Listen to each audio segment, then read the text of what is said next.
ঈদের ছুটিতে আসলে গ্রামে বেড়াতে আসলে ভালোই লাগে। দাওয়াত খেতে কার না ভালো লাগে, সবারই ভালো লাগে। সবার সাথে সাক্ষাৎ হয়, দেখা করতে খুবই ভালো লাগে। সবার সাথে একসাথে মিলেমিশে থাকাটাই খুবই আনন্দজনক। আসসালামু আলাইকুম রহমতুল্লাহ।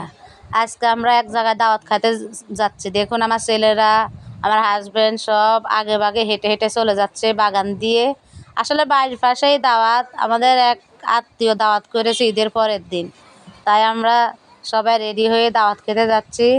এই যে নদীর পাশ দিয়ে, নদী না, নদীটাকে মাঝখান দিয়ে বাদ দিয়ে একটা ফুসকুনি করা হয়েছে।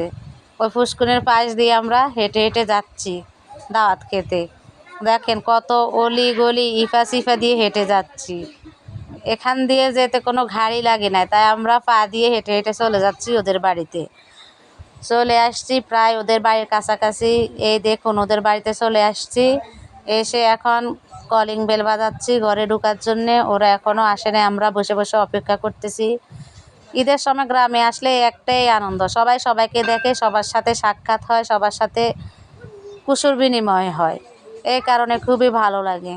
অনেক দিন পর ছুটিতে দেশে আসলাম। দেশে এসে সবার সাথে ঘোরাফেরা করতেছি, আনন্দ করতেছি। আর এই যে আমরা আসার পরে ওরা নাস্তা পানি দিল, শরবত দিল, কলা দিল, তারপরে মালটা, আপেল, কমলা, সেমাই, যা যা আছে নাস্তা যতটুকু সম্ভব সবই করেছে। তারপর বিশ্রাম নেওয়ার পরে 1 ঘন্টা পর আমরা খাবার খেতে বসে গেলাম।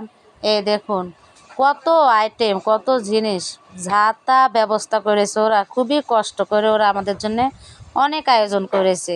ইলিশ মাছ, চিংড়ি মাছ দিয়ে করলা, চিংড়ি মাছ ভুনা, ডাল, গরুর মাংস, রোস্ট, যতটুকু প্রয়োজনের থেকেও বেশি করেছে আয়োজন।